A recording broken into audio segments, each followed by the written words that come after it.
Halo semua, kali ini saya akan menjelaskan perdagangan internasional. Sebelumnya, perkenalkan nama saya Iqbal Maulana dari Universitas Dian Nusantara dengan nomor induk mahasiswa 11121121011 dengan dosen pengampu Pala Ode Muhammad Nikmat ZSE MSI.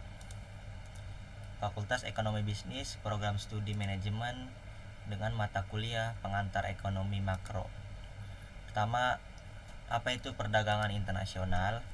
Perdagangan internasional adalah sebuah transaksi ekonomi yang dilakukan oleh sedikitnya dua negara atau lebih untuk memenuhi kebutuhan masing-masing negara demi kesejahteraan negaranya berdasarkan kesepakatan bersama.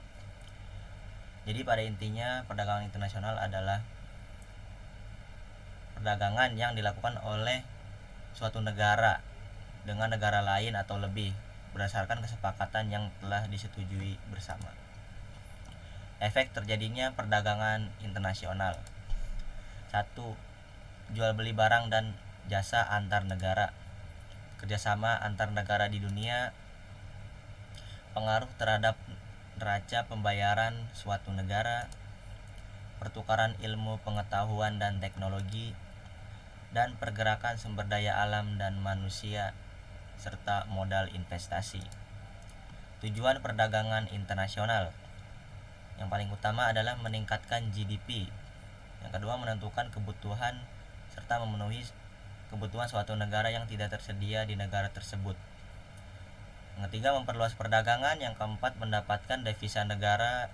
Yang kelima, modernisasi teknologi. Dan yang kelima adalah membentuk sumber daya manusia yang terampil dan cerdas. Manfaat perdagangan internasional adalah mempererat hubungan antar negara baik bilateral maupun multilateral.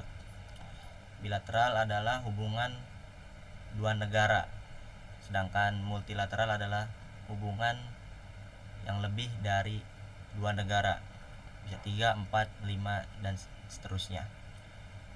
Manfaat selanjutnya adalah memperoleh barang atau jasa yang tidak dihasilkan oleh negara sendiri, baik perbedaan sumber daya alam manusia, teknologi, dan lainnya. 3. Membuka lapangan pekerjaan di sebuah negara. Hambatan perdagangan internasional. Yang pertama, perbedaan mata uang. Yang kedua, situasi politik di suatu negara. Situasi politik di suatu negara yang tidak kondusif menyebabkan hambatan perdagangan internasional. Yang ketiga, kebijakan impor suatu negara. Yang keempat, pembatasan kuota impor. Selanjutnya, perang dan resesi. Perang dan resesi ini seperti situasi saat ini, perang Rusia Ukraina menyebabkan krisis energi yang terjadi di beberapa belahan dunia. Kemudian ada tarif pajak dan pabean, dan birokrasi yang berbelit. Birokrasi yang berbelit ini juga merupakan hambatan perdagangan internasional. Kemudian faktor pendukung perdagangan internasional. Pertama, perbedaan sumber daya alam, penghematan biaya produksi, perbedaan teknologi, adanya pasar bebas, perbedaan iklim dan geografis suatu negara, perbedaan faktor produksi, dan memenuhi kebutuhan dalam negeri. Poin-poin ini merupakan poin penting dalam terjadinya perdagangan internasional. Teori perdagangan internasional. Yang pertama, teori keunggulan absolut. Teori ini dikemukakan oleh Adam Smith yang memfokuskan pada keunggulan mutlak, seperti harga produksi yang lebih murah dibanding negara lain. Jika barang dengan sejenis yang sama dan harga yang sama, tidak ada alasan untuk melakukan perdagangan internasional. Intinya harus ada pembeda dari harga, kualitas, dan lain-lain. Teori keunggulan komparatif. Dasar konsep pada teori ini yang dikemukakan oleh David Ricardo tidak begitu beda dengan Adam Smith. Perbedaannya hanya terletak pada pengukuran terhadap keunggulan suatu negara, yaitu perbedaan komparatif dalam biaya, dan bukan pada perbedaan absolutnya. Teori ini menitik beratkan kepada keefisiensian dan keefektivitasan. Contoh, Indonesia membuat kain 1 meter selama 2 hari, sedangkan buat garam 1 kilo selama 5 hari. Namun di India dapat membuat 1 meter kain sutra selama 5 hari dan garam 1 kilo selama 3 hari. Tentu dengan alasan efisien waktulah terjadinya perdagangan internasional. Kemudian teori permintaan timbal balik. Teori ini mengedepankan keseimbangan permintaan dan penawaran. Dasar terjadinya perdagangan internasional pada teori ini menitik beratkan kepada supply and demand. Jika supply and demand di suatu negara A dan B itu memenuhi syarat, maka akan terjadi perdagangan internasional. Teori Heckscher-Ohlin. Teori ini dikenal dengan The Proportional Factor Theory, yang berpendapat bahwa pola perdagangan internasional ditentukan oleh faktor pendukung, di mana negara dengan faktor produksi relatif tinggi dan murah dalam biaya produksi akan melakukan spesialisasi produk untuk melakukan ekspor. Sebaliknya, negara dengan faktor produksi relatif langka dan mahal dalam biaya produksi akan melakukan impor. Contohnya, ekspor negara yang memiliki sumber daya modal yang berlimpah akan berasal dari industri yang menggunakan sumber daya modal secara intensif, dan negara yang memiliki sumber daya buruh yang berlimpah akan mengimpor barang tersebut dan mengekspor barang yang menggunakan tenaga buruh secara intensif sebagai gantinya. Teori biaya oportunitas.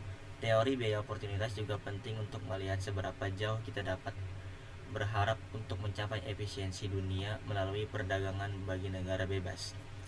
Bantuan teknis dan aliran modal melalui bantuan luar negeri. Teori ini dikemukakan oleh Salvatore, yang mengungkapkan bahwa biaya sebuah komoditi adalah jumlah komoditi kedua yang harus dikorbankan untuk memperoleh sumber daya yang cukup memproduksi 1 unit tambahan komoditi pertama. Dalam teori ini tidak diasumsikan bahwa biaya atau harga sebuah komoditi satu-satunya tergantung pada atau dapat dinilai dari jumlah tenaga kerjanya. Konsekuensinya, negara yang memiliki biaya oportunitas lebih rendah dalam memproduksi sebuah komoditi akan memiliki keunggulan komparatif dalam komoditi tersebut. Contoh organisasi perdagangan internasional yang ada di dunia. Ada WTO, World Trade Organization, adalah induk dari perdagangan internasional yang mengawasi segala bentuk aktivitas perdagangan yang ada di dunia, mulai dari gugatan, putusan, dan lain sebagainya. Kemudian ada AFTA. AFTA adalah ASEAN Free Trade Area, yang anggotanya dikhususkan bagi negara-negara yang ada di ASEAN yang membangun perekonomian di negara ASEAN. Ada Indonesia, Vietnam, Myanmar, Singapura, Malaysia, Thailand, dan lain sebagainya. Kemudian ada APEC, Asia Pacific Economic Cooperation. Selanjutnya disingkat dan disebut APEC, adalah organisasi negara Asia Pasifik yang didirikan di Canberra pada bulan November 1989, bertujuan untuk membangun kerjasama ekonomi di Asia Pasifik. Kemudian ada organisasi ekonomi yang berfokus pada pengekspor minyak, disebut OPEC, biasa dan terjadi di Timur Tengah sana. Kebijakan perdagangan internasional. Proteksi adalah kebijakan perdagangan internasional yang bertujuan untuk melindungi produksi dalam negeri, seperti larangan impor produk yang sama di dalam negeri, tarif impor, mengenakan tarif impor terhadap barang tertentu untuk mengendalikan produk dalam negeri, kuota untuk membatasi jumlah barang di dalam negeri, subsidi. Subsidi berguna untuk meningkatkan produsen dalam negeri untuk memenuhi kebutuhan dalam negeri. Lalu perdagangan bebas. Kebijakan perdagangan bebas adalah kebijakan dalam perdagangan internasional untuk menghilangkan hambatan dalam perdagangan internasional, berlaku bagi negara anggota yang tergabung dalam kelompok perdagangan bebas tersebut. Seperti yang saya sebutkan tadi, ada AFTA, ada APEC, ada OPEC, dan lain sebagainya. Yang terakhir ada politik dumping, yaitu menjual hasil produksi lebih murah dibanding dalam negeri. dengan tujuan untuk memperluas pasar dan meningkatkan daya saing. Selain untuk memperluas pasar dan meningkatkan daya saing, agar mengenalkan produk di dalam negeri dan mengekspansi menjadi sebuah produk yang terkenal di luar sana. Sekian penjelasan dari saya mengenai perdagangan internasional. Terima kasih.